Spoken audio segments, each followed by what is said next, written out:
अटल बिहारी वाजपेयी जी को श्रद्धा सुमन अर्पित कर नीतीश कुमार दिल्ली से पटना लौट चुके हैं और बीजेपी के लोग हमलावर हैं उन पर। बीजेपी के लोग कह रहे हैं कि नीतीश कुमार को दिल्ली में भाव नहीं मिला, कांग्रेस ने भाव नहीं दिया, केजरीवाल ने भाव नहीं दिया। आखिर बीजेपी में इतना छटपटाहट क्यों होता है सर नीतीश कुमार को लेकर? एक फिल्म का डायलॉग है सौदागर में, पूछ रहे हैं दिलीप कुमार अभिनेता से, नायक से, कि सबसे बड़ा दुश्मन कौन? तो कहता है जो कभी आपका जिगरी रहा होगा। ये अपने आप में लाइन सब कुछ कहने और समझने के लिए काफ़ी है। नीतीश जी और बीजेपी की गलबहियाँ बहुत पुरानी है। पहले चरण में 17 वर्षों तक वो लोग साथ रहे, दूसरे बार में 2.5 वर्षों तक साथ रहे। और इसकी बुनियाद आज की नहीं है, 20 वर्ष पहले से इसकी बुनियाद थी। ये अलग बात है कि उसके बहाने कई हो सकते हैं कि वाजपेयी जी का काल था, वो आडवाणी जी का काल था, वो कई लोगों के जेटली जी का काल था।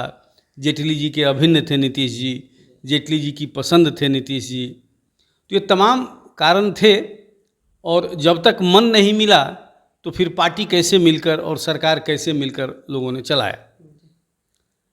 लेकिन पिछले साल, अब 1 साल होने को है जब वो महागठबंधन में पुनर्वापसी किया नीतीश जी ने, और इस तरह से बीजेपी सरकार से बाहर हो गई। तो ये सरकार से बाहर होना तो हर व्यक्ति को, हर पार्टी को यह दुख सालता है कि सत्ता का मजा तो हर कोई लेना चाहता है।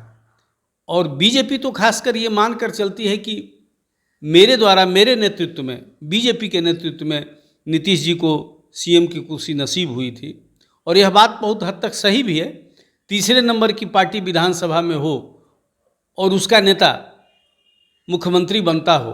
लेकिन सर बीजेपी के पास ऑप्शन भी तो नहीं है सर। बीजेपी ने किया क्या? 50 सीट से ज़्यादा तो ताकत भी नहीं बहला पाया पूरे बिहार में सर, इतने वर्षों तक शासन करके।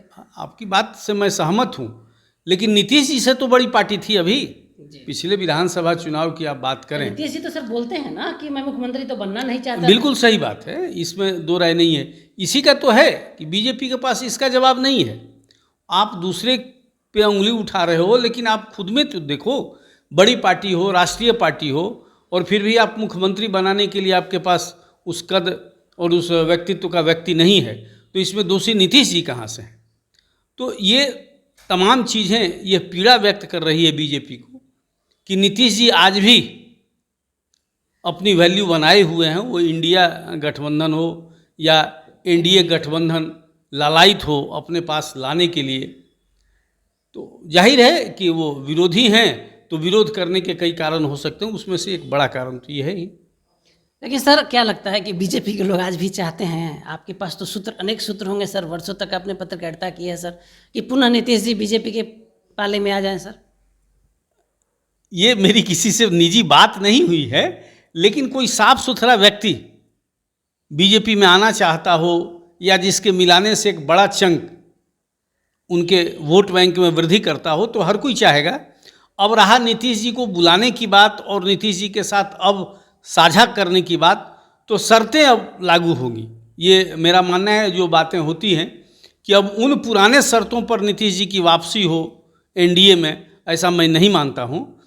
और ये संभावनाओं का खेल है और सत्ता जरूरी है। तो कौन कब किधर पलटी मार देगा और कौन कहाँ जाके मिल जाएगा, ये कहना मुश्किल है। सर बीजेपी नीतीश की जो महागठबंधन है उसके ताकत से डरती है क्या बिहार में? बिल्कुल डरती है, क्योंकि नीतीश जिस गठबंधन में रहते हैं वो गठबंधन विजयी होता है, सत्ता उसकी होती है। ये कई बार सिद्ध हो चुका है। रही बात अभी जिस महागठबंधन में हैं आरजेडी और जदयू का जो चंक है, हर बात निर्विवाद रूप से यह एनडीए पर भारी पड़ रहा है।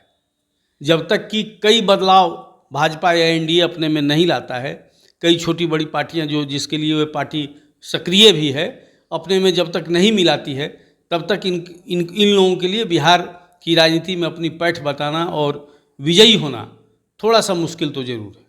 सर दिल्ली के लुटियंस जोन में एक बात की चर्चा है कि राहुल गांधी प्रधानमंत्री होंगे और नीतीश कुमार उप प्रधानमंत्री होंगे। क्या नीतीश स्वीकार करेंगे सर? आपसे आपके अपने राजनीतिक अनुभव से हम जानना चाहते हैं सर। नहीं, ये बिल्कुल गलत बात है। ये मनगढ़ंत है। ये किस खास पत्रकारिता के सेक्शन की ये उपज हो सकती है, उनके खुद की मानसिक उपज हो सकती है। ऐसा मानना बेतुकी बात है। नीतीश जी की अब वो हैसियत नहीं है, क्योंकि संख्या बल में ये वो अब कद नहीं इनको मिलने वाला है जो अब तक पिछले 5 साल पहले का कद हो या 10 साल पहले का कद हो, 2005 से 10 तक का जो कद हो, वो कद अब नीतीश जी के पास नहीं है। अब उनको लेके तरह तरह का बयानबाजी करना, वो कभी उन्होंने नहीं कहा कि मैं पीएम बनना चाहता हूँ, पीएम इन वेटिंग हूँ, लेकिन दूसरे लोग ऐसा कहते रहे हैं और वो लगातार इस बात की सफाई दे रहे हैं। तो इसलिए राहुल गांधी का प्रधानमंत्री बनना, इनको डिप्टी प्रधानमंत्री बनना, ये सब बेतुकी बातें हैं। अटल बिहारी वाजपेयी जी के जो वहाँ पे स्थल है उस पर जाकर माल्यार्पण करना क्या साइन देता है सर? नीतीश कुमार को तो आप बेहतर समझते हैं सर। हाँ, ये बड़ा गूढ़ बात है जो आप कहे। डरे हुए हैं सर। हाँ, हमको तो लगता है कि दिल्ली में चर्चा थी सर कल। बिल्कुल बिल्कुल, इस बात से डरे हुए हैं सर नीतीश कुमार के इस बात से सहमत हैं, क्योंकि ये वाजपेयी जी की 5वीं पुण्यतिथि थी। 4 पुण्यतिथि में जो व्यक्ति पटना से दिल्ली नहीं जाता हो और 5वीं पुण्यतिथि में तब वो दिल्ली जाता हो, जबकि पूरी राजनीतिक सरगर्मी में कई बदलाव आ चुके हैं। केंद्र बिंदु नीतीश ही हैं। नीतीश जी हैं केंद्र बिंदु में। हाँ, जहाँ आप इंडिया गठबंधन की बात कर रहे हैं या महागठबंधन जो सबसे पहले इसका सूत्रपात किया राष्ट्रीय स्तर पर एकता के लिए बीजेपी के अगेंस्ट में, उसमें दो राय नहीं है। नीतीश जी उसके अगुआ रहे हैं। अब क्या है अगुआ की हालत, ये विवेचना की बात है। लेकिन ये बात जरूर है कि 5वीं पुण्यतिथि में अचानक ये मोह जागना, प्रेम जागना और उनके प्रति अपने भाव को समर्पित करने के लिए नीतीश जी का दिल्ली जाना, ये कई चीज़ों को संकेत कर रहा है। और इसका विश्लेषण अपने तरीके से हर व्यक्ति करने के लिए स्वतंत्र और विश्लेषण किया जाएगा।